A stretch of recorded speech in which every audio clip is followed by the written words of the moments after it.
dan Saulus dapat kembali melihat. Halo adik-adik, welcome to Blessing for Kids. Hari ini Kak Marshall mau cerita tentang Saulus. Tapi sebelum kita mulai, kita mau bersatu hati terlebih dahulu ya di dalam doa. Mari kita berdoa. Tuhan Yesus, selamat pagi. Terima kasih untuk hari ini. Kalau kami boleh bangun di pagi hari. Tuhan Yesus, kalau sebentar kami mau mendengar kebenaran firman-Mu, berkati kami supaya kami dapat mengerti dan melakukan firman-Mu. Di dalam nama Yesus, kami telah berdoa dan mengucap syukur. Haleluya, amin. Kak Marshall mulai ya adik-adik ceritanya.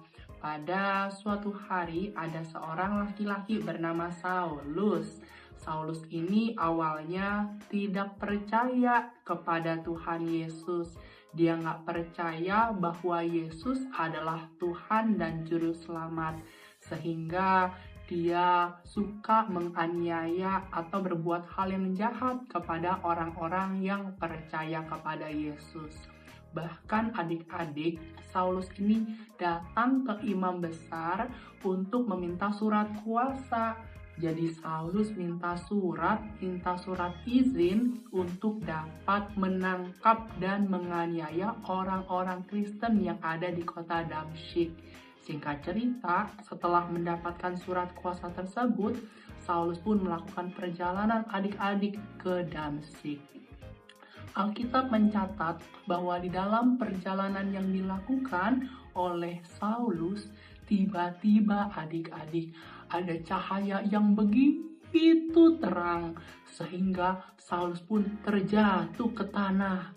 Dan ketika dia terjatuh di tanah itu adik-adik ada suara yang berkata, "Saulus, Saulus, mengapa kamu menganiaya aku?"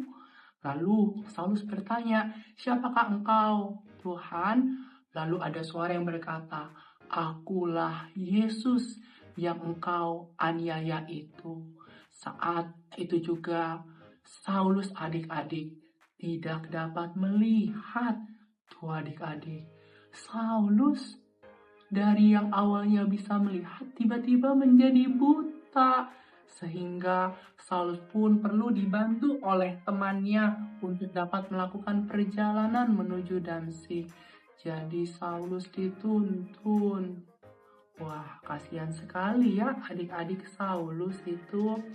Dan tahu nggak adik-adik, di Damsyik ada seorang murid Tuhan namanya adalah Ananias. Nah, ini Ananias. Nah, Ananias ini adalah seseorang yang mengasihi Tuhan. Waktu itu Tuhan berkata kepada Ananias di dalam penglihatan, "Ananias, Tuhan mau Ananias menjumpai Saulus dan mendoakan Saulus supaya Saulus dapat kembali melihat." Awalnya Ananias menganggap bahwa Saulus adalah orang yang jahat, tetapi Ananias pada akhirnya mau taat adik-adik kepada perkataan Tuhan. Dia pun mengunjungi tempat di mana Saulus berada. Singkat cerita adik-adik, ketika Saulus ketahuan deh ya. Ketika Saulus sedang ada di rumah yang ada di Damsyik, lalu Ananias datang. Ananias pun berdoa untuk Saulus. Lalu ketika Saulus didoakan oleh Ananias adik-adik, mujizat Tuhan terjadi loh. Saulus yang tidak dapat melihat akhirnya dipulihkan. Di mana? Tada! Saulus dapat kembali melihat. Saulus mendapatkan mujizat dari Tuhan. Dan akhirnya Saulus pun percaya bahwa Yesus adalah Tuhan dan Juru Selamat. Dia pun mengambil keputusan untuk mau dibaptis sebagai tanda pertobatan. Dan tahu nggak adik-adik, ketika Saulus mengalami perjumpaan dengan Tuhan Yesus secara pribadi dan mengambil keputusan untuk mau bertobat, untuk mau berubah, meninggalkan hal yang jahat, hidupnya dipakai oleh Tuhan dengan luar biasa, di mana dulu dia melakukan kejahatan, tapi kini dia melakukan hal-hal yang baik dan benar di hadapan Tuhan. Dia menceritakan tentang Yesus kepada banyak orang. Wah, luar biasa ya Tuhan kita, Tuhan Yesus. Kalau Saulus mau bertobat, yuk kita juga menjadi anak-anak Tuhan yang mau bertobat. Artinya meninggalkan segala kejahatan dan hidup benar sesuai dengan firman Tuhan. Supaya hidup kita bisa dipakai oleh Tuhan untuk menjadi saluran berkat bagi banyak orang. Siapa yang di sini mau bertobat, angkat tangannya. Siapa yang di sini mau meninggalkan segala hal yang jahat, angkat tangannya. Siapa yang di sini mau berhenti berbuat dosa, angkat tangannya. Mau? Iya. Nah, sebelum Kak Marshall tutup, kita mau hafalan dulu ya adik-adik dari Kisah Para Rasul pasal yang ketiga ayat yang ke-19. Kisah Para Rasul pasal yang ketiga ayat yang ke-19. Kak Marshall bacakan ya. Dikatakan, karena itu sadarlah dan bertobatlah supaya dosamu dihapuskan. Sekali lagi, karena itu sadarlah dan bertobatlah supaya dosamu dihapuskan. Kalau hari ini adik-adik menyadari masih ada dosa yang dilakukan, yuk akui dosa kita di hadapan Tuhan melalui doa.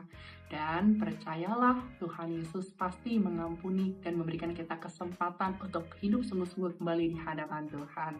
Yuk mari kita berdoa. Tuhan Yesus, terima kasih untuk firman-Mu. Kami boleh belajar untuk menjadi pribadi yang mau bertobat. Kami mau ya Tuhan mengakui dosa kami di hadapan Tuhan. Kami percaya ketika kami jujur di hadapan Tuhan, Tuhan pasti mengampuni kami. Kami juga percaya bahwa Tuhan bisa pakai hidup kami untuk menjadi saluran berkat bagi banyak orang. Tolong kami ya Tuhan untuk dapat hidup sungguh-sungguh di hadapan Tuhan di dalam nama Yesus. Kami telah berdoa dan mengucap syukur. Sama-sama kita katakan amin. Once again, terima kasih ya adik-adik sudah mau mendengarkan firman Tuhan hari ini. Kita akan kembali lagi berjumpa minggu depan. Bye-bye and God bless you.